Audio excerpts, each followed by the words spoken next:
Hello বন্ধুরা, শিক্ষা সন্ধানীতে সবাইকে স্বাগত। আমি সৌরভ। আজকের ভিডিওতে ভারতরত্ন অ্যাওয়ার্ডের ইম্পর্টেন্ট প্রশ্ন নিয়ে এসেছি। ভারতরত্ন ভারতের সর্বোচ্চ সিভিলিয়ান অ্যাওয়ার্ড। আর ভারতরত্ন সম্পর্কে প্রত্যেক পরীক্ষায় আসে যখন ভারতরত্ন অ্যানাউন্স করা হয়। সামনে যাদের ফুড এসআইয়ের পরীক্ষা আছে, সেই ফুড এসআই তোমরা ভারতরত্ন থেকে দেখতে পাবেই। তাছাড়াও পিএসসি ক্লার্কশিপ আছে, রেলের অনেক পরীক্ষা আছে, সিজিএল আছে। তো এইসব পরীক্ষায় ভারতরত্ন থেকে প্রশ্ন থাকবে। শুধু ভারতরত্ন না, ভারতের যে পদ্মবিভূষণ, পদ্মভূষণ, তারপর কিছু ইম্পর্টেন্ট পদ্মশ্রী প্রাপক, এদের থেকেও প্রশ্ন দেয়। তো এই ভিডিওতে ভারতরত্নর 2024-এর যারা প্রাপক তাদের সম্পর্কে ইম্পর্টেন্ট কিছু ফ্যাক্টস, বা কে কে পেয়েছে, তারা কোন ফিল্ডের সঙ্গে যুক্ত, 2019 সালে কে কে ভারতরত্ন পেয়েছিল তাদের সম্পর্কে, প্লাস আরও কিছু পুরনো ভারতরত্ন যেগুলো পরীক্ষায় আসে সেগুলো নিয়ে এসেছি। তো চলো ভিডিওটা শুরু করা যাক। ভারতরত্ন ভারতরত্ন হলো ভারতীয় প্রজাতন্ত্রের সর্বোচ্চ অসামরিক সম্মান। কবে চালু করা হয়? 1954 সালের 2রা জানুয়ারি এই ভারতরত্ন সম্মান চালু হয়। 2024 সালে কে কে ভারতরত্ন পেয়েছে? মোট 5জন 2024 সালে ভারতরত্ন পেয়েছে। তাদের মধ্যে কে কে আছে? কর্পূরী ঠাকুর, লালকৃষ্ণ আডবাণী, পিভি নরসিমহা রাও, চৌধুরী চরণ সিং আর এম এস স্বামীনাথন। এই 5টা নাম একদমই ভুলবে না। এই 5জন খুব খুব খুব ইম্পর্টেন্ট। এবার এই একে একে এরা কোন কোন ফিল্ডের সঙ্গে যুক্ত ছিলেন সেগুলো দেখে নেব।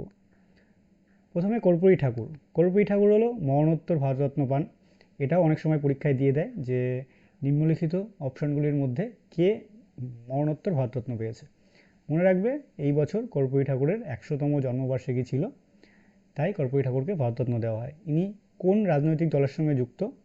ইনি হলেন ভারতীয় ক্রান্তি দলের সঙ্গে যুক্ত। ইনি একজন প্রখ্যাত সমাজতান্ত্রিক নেতা। বিহারের 11তম মুখ্যমন্ত্রী ছিলেন। কোন সময়কালের মুখ্যমন্ত্রী ছিলেন সেটা দেখে যেও, পরীক্ষার প্রশ্ন কঠিন হলে এগুলো তুলে ধরতে পারে। তারপর লালকৃষ্ণ আদবানি। লালকৃষ্ণ আদবানির সঙ্গে আমরা সবাই পরিচিত। ভারতীয় একজন রাজনৈতিকবিদ। কোন রাজনৈতিক দলের সঙ্গে যুক্ত? ভারতীয় জনতা পার্টির সঙ্গে যুক্ত। 2002 থেকে 2004 সালের মধ্যে অটল বিহারী বাজপেয়ীর সময়কালে ইনি ভারতের উপ প্রধানমন্ত্রী ছিলেন, অর্থাৎ ডেপুটি পিএম। তারপর লালকৃষ্ণ আদবানি 1998 থেকে 2004 সালের মধ্যে ভারতের স্বরাষ্ট্রমন্ত্রী বা হোম মিনিস্টার ছিলেন।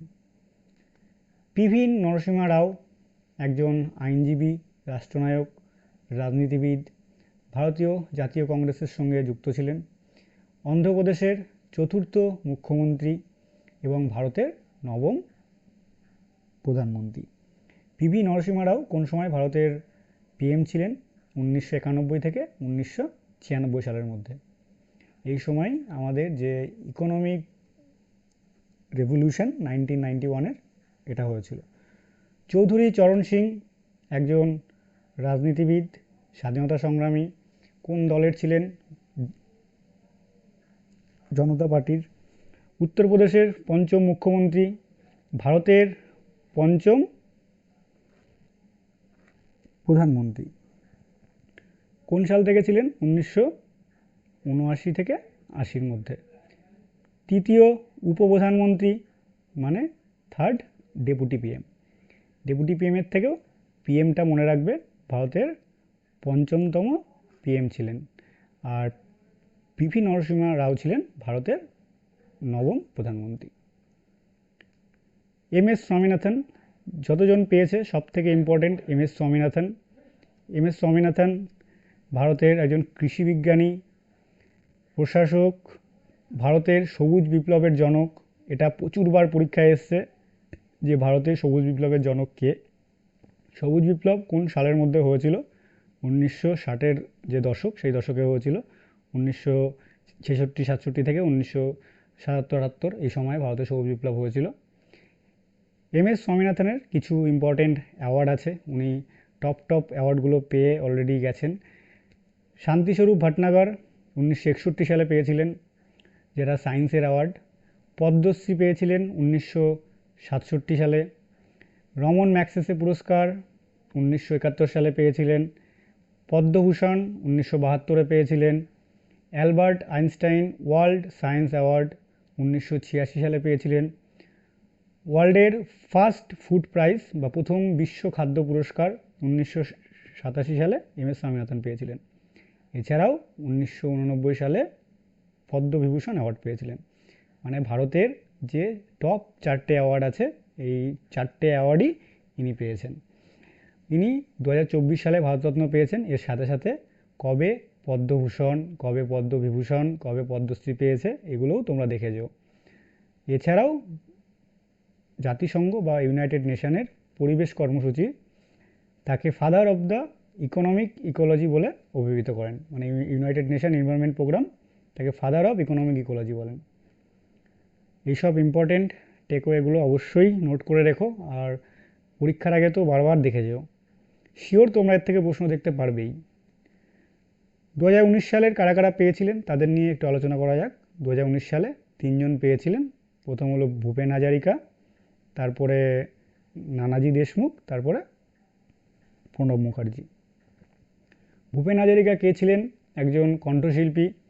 1977 সালে পদ্মশ্রী পান, 92 সালে দাদাসাহেব ফালকে পান, 2001 সালে পদ্মভূষণ, তারপর 2008 সালে সঙ্গীত নাটক একাডেমি ফেলোশিপ কয়দিন আগে 6জন পেয়েছে, সেটাও ক্লাসে করিয়েছিলাম। অসম রত্ন পান 2009 সালে, মুক্তিযুদ্ধ মৈত্রী সম্মাননা 2011 সালে, পদ্মবিভূষণ মরণোত্তর পান 2012 সালে, আর 2019 সালে মরণোত্তর ভারতরত্ন পান। তারপরে প্রণব মুখার্জি আমাদের প্রাক্তন রাষ্ট্রপতি, আমাদের জাতীয় কংগ্রেস দলের একজন নেতা। 2012 থেকে 2017 মধ্যে রাষ্ট্রপতি ছিলেন। 2008 সালে পদ্মবিভূষণ অ্যাওয়ার্ড পান, আর 2019 সালে ভারতরত্ন পান। নানাজি দেশমুখ একজন সমাজ সংস্কারক ও রাজনৈতিকবিদ। ইনি 2019 সালে মরণোত্তর ভারতরত্ন পান, প্লাস 1999 সালে পদ্মবিভূষণ অ্যাওয়ার্ড পান।